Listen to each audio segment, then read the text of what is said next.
Okay, so we're here for the roast.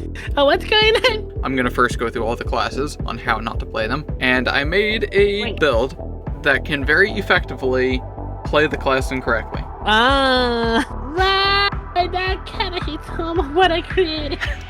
So I brought this up the other day, and Myra was in chat, and she said that I need to make fun of you by making my next build guide of how not to play a Swashbuckler and never use finishers. Oh, come on. Okay. Okay. For me, let's start with a T. Okay. So my first impression, well, for those people who don't know me, hi, my name is Lemmy. I play some games of D&D. This is like my first playthrough of a true Pathfinder game. And I was looking at the other classes, right, as you can see right on the screen, or when my Like over a year. Yeah, I know. So, I was looking around. I didn't know much about the classes. I tried Witch before. It didn't work for me. Then I just had a Swashbuckler. So it uses like a sword and a shield, and a little shield. And I thought, oh, this is gonna be like a fun class to play. You all are trying a little too hard. Oh, come on. What do you mean I'm trying to stay alive? Man, y'all are kicking ass. But I'm trying to survive. Fair, valid. Yeah, does not help that I saw one got eaten by flies, the other one got like mortified by freaking mushroom goblins, and then I don't know how the other one died, but I know there were like 3 dead so far. Anywho, so we end up asking for help because I had no idea what the fuck I was doing, because I was focusing mostly on becoming the in quotations the tank as a rogue. Wait, I need to get my YouTuber voice out. Funny, you should mention that. That ties perfectly into this video. Welcome to the Roleplay Mechanic, where I like to rank my favorite games, and today I am so glad to have you here today. Who are you? Hello, my name is Lily from the White Cherry channel. Hello everybody, hi. You mentioned you tried making like a very tanky Swashbuckler, which is very funny because boy howdy, are you ready to see what I got here for you. Let me give you a little bit of a taste. Ooh, big ass fishy. This is going to be our Swashbuckler for today. Are you sure that looks more like a guardian / tank / champion, whatever? Indeed it is, but it's surprisingly, I think, pretty dang good. This is how to play the Swashbuckler wrong by never using your finishers. This build, actually, I think is pretty viable, even if we never use our core class feature. The thing that I was focusing on when I was playing the Swashbuckler, because I thought the little shield would be like more helpful than it should have been. It was like, okay, so I use shield, I use a sword at the beginning of the other campaign. It was like, yeah, sure, tank, focus on tank stuff, get better armor, get something to protect people, something to like get attention, but never figured out how to do panache. Never figured out how to do panache until like, what was it, the 10th session or something? Amber made a great reference. I'm trying to remember what it was called. Do you remember what that thing was called? Oh, them dead lich at level 2, right? Oh god, that freaking lich was awful. I think it was some sort of lich, but I don't remember the name either. Did it end up eating someone? Blood Siphon, that's what it was. There you go, the blood siphon, yeah, that one. Moderate, yeah, this is a moderate encounter. This is not that deadly. It is not. Bro, BS! Yes, it was not. It was rolling so freaking high. And the damage was even worse. They're like, oh, it bites you. Now it latches into you. That does extra damage. Oh, it also starts to suck you dry. So, you have played the Swashbuckler before. How have you found the class? What's your thoughts? In general, it's a fun class to play. It's simple. I guess I could say at the beginning it can become a little bit more repetitive because it's always do an action, get panache, do the finisher, wait, action, move, panache, action, move, panache, action, move, panache. So at the beginning it is very repetitive, but after you start to play around with the other things that you can add into, it becomes more fun to play it. Especially if you play it the way it's supposed to be played. As a puss in boots kind of character, But I think the one that I have at the moment is for me my liking is a little bit better because I can do a lot of things, and I'm still finding out that I can do a lot of things that I have added and I'm not aware of, like the super like fast strike, so I can attack any enemy that is like below my initiative, as long as the initiative is stealth. Yeah, so it does bring open more opportunities after you start getting the panache, because that way you can do other two things and then use the finisher. Because as I said, like before, I found out like way later that you cannot attack after using a finisher. I also was trying to be the healer of the party. Which you're definitely not. Which I'm definitely not. I tried to figure out how to make potions. I don't think we went too far after that. I think I did add some points into medicine. I do have a crafting potion and I haven't used it since then. It's just been sitting there. Yeah. Yeah, regardless. Yeah, I guess you just never used it. So, wow, is this even going to make any sense? I'm not even sure where we last left off, so I guess I'm going to have to figure out how to transition that. Do that a lot. Definitely cut all that stuff out. For this character, we are absolutely a tanky swashbuckler. We are going to be wielding not some dinky little weak tower shield. Nah, that stuff is like a weak little, war orcs and whatnot. No. We will be using what is known as a fortress shield. Oh. We will be using the fortress shield, which gives us a whopping +3 when we raise a shield. And if we use the take cover action, we get a +4 total instead for massive armor class increase, as we're effectively carrying a part of a building with us that we can take cover behind. Ooh, nice. Now the fun part about this, would you believe to learn, it's heavy. Oh, I came out, you're carrying a freaking wall, so make sure it's heavy. This thing has a speed penalty. It reduces your movement by 10 feet. You get a permanent -10 to your movement. You become very slow. So this is where the fortress shield actually becomes goated for a swashbuckler that never uses a finisher. Oh, thanks for the applause. Applause? There was applause? There's applause? Pause? PogChamp? Just thinking. There we go. Thanks for the poggies. There you go. If we never use a finisher as a swashbuckler, that means that we're, theoretically, always going to have panache. It's just always going to be on, and we're just never going to spend it. Because we have panache, did you maybe remember or forget that while you have panache, you get a bunch of bonuses? Wait, I get bonuses? Yep, stylish combatant. While you have panache, you gain a +5 bonus to your speed. Oh, only 5, man. Does it increase after later, or is it still the same? At level 3, Vivacious Speed. The increase to your speed from panache increases to 10 feet, starting at level 3, and increases by another 5 feet at 7th level, 11th, 15th, and 19th level. So that means when I get panache, I get like a +10? You're level 7? That means when you have panache, you have a +15 to your movement speed.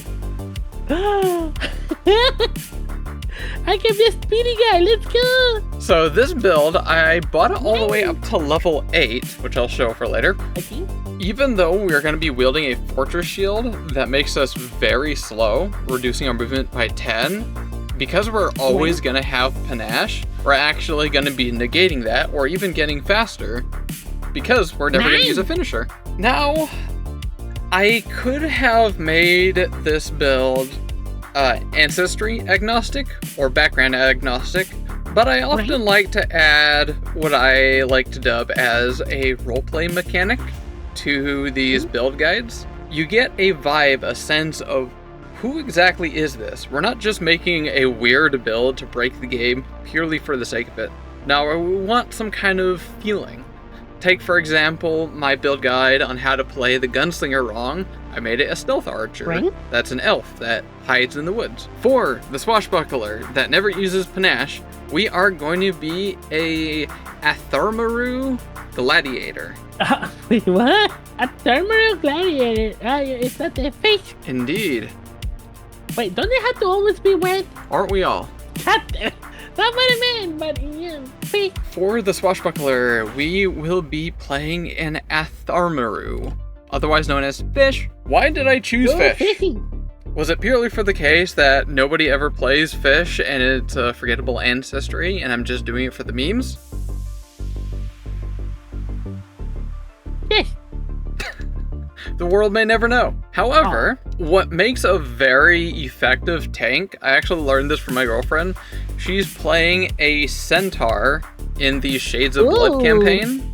Her size is large, so she's a 2x2 tile. For people that want to try getting hit, getting in the way, being like the main target, it is very helpful being larger because you're much more likely to get attacked if you're just in the way. Right. I tried doing some research, finding all of the ancestries that are capable of being large, and what I thought originally was only the Minotaur and the Centaur are large ancestries. However, I found out that there's a couple extra hiding. Ooh. The Atharmaru are a medium size, but the hopeful Atharmaru says you have begun to prepare yourself to become an Atharmaru matriarch, and you are likely stepped outside of your community to better prepare yourself as a leader.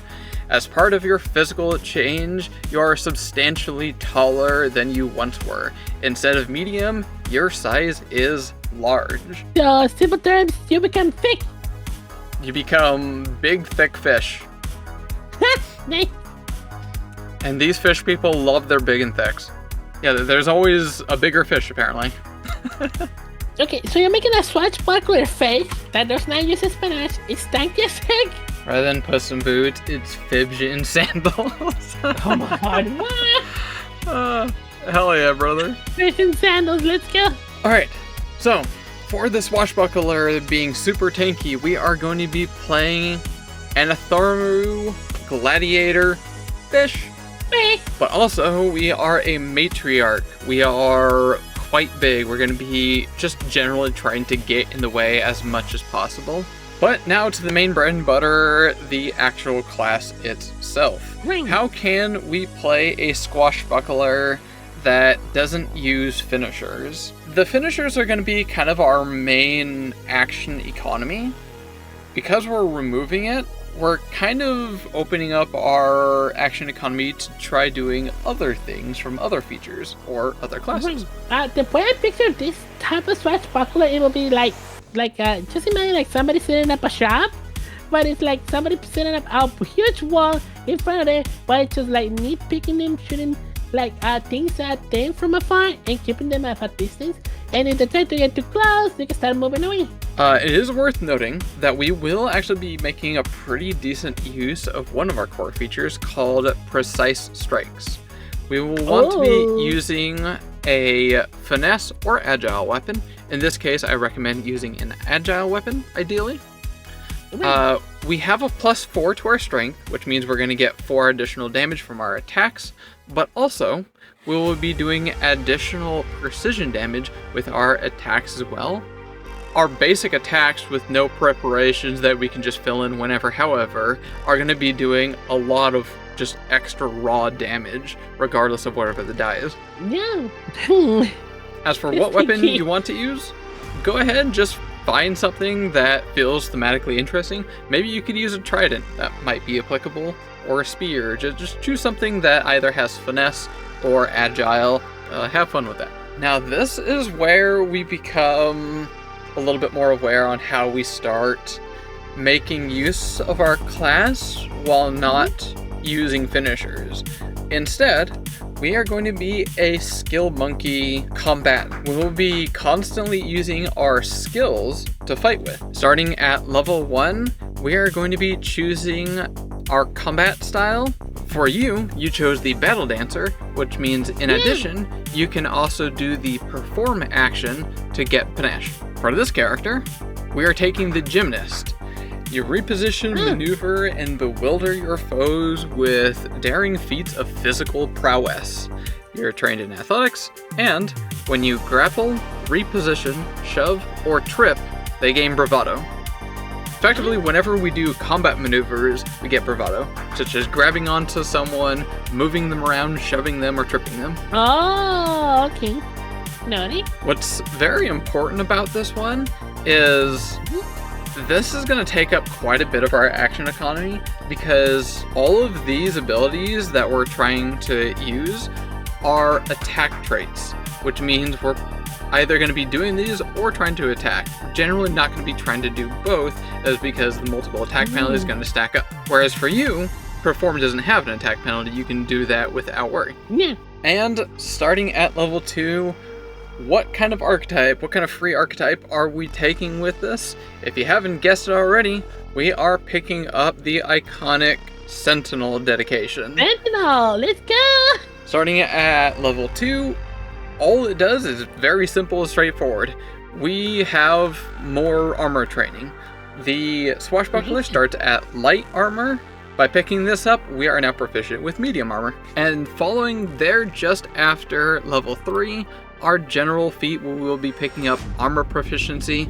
We are now a heavy walking tank with plate armor, having heavy armor proficiency, level 3. Swashbuckler with heavy armor, let's go! Of course we're not gonna be salty, freak that! We're gonna be heavy walking tanks, go thong, thong, thong, thong. Additionally, at level 3, not only we're obviously gonna take athletics bump, as this class is gonna get a lot of skill bumps all over the place, and we will be making effective uses of all those multiple skill bumps.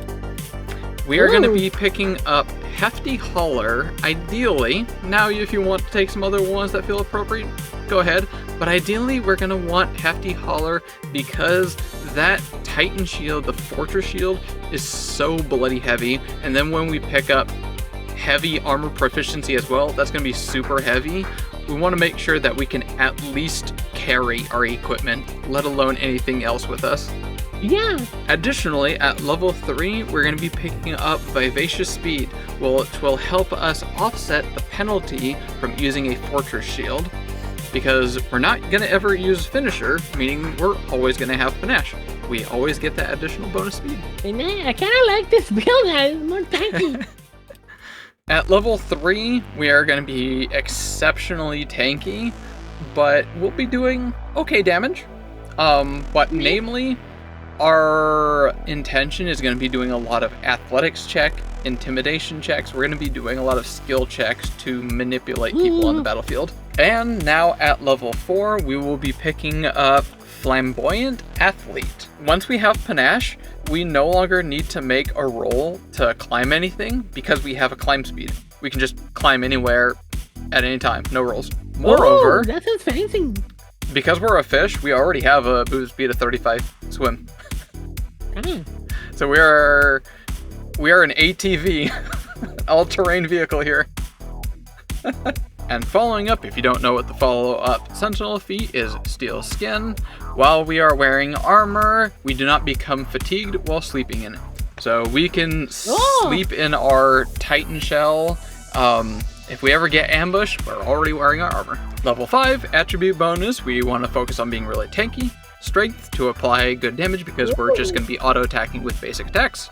Wisdom because we want that bump to will saves, so people are not manipulating us.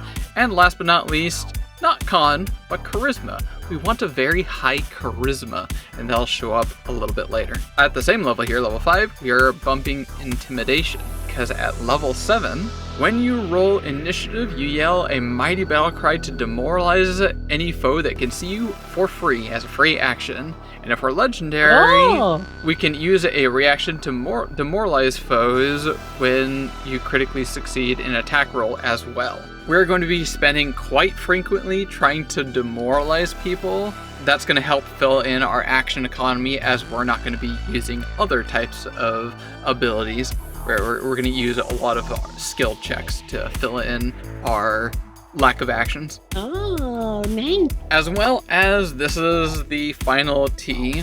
At level 7, we will be picking up Shield Block. For the longest time all the way up to here, we were only able to ever raise our shield to give us an armor class bonus, but now at level 7, we can use a reaction to reduce the damage that we take, which is 6.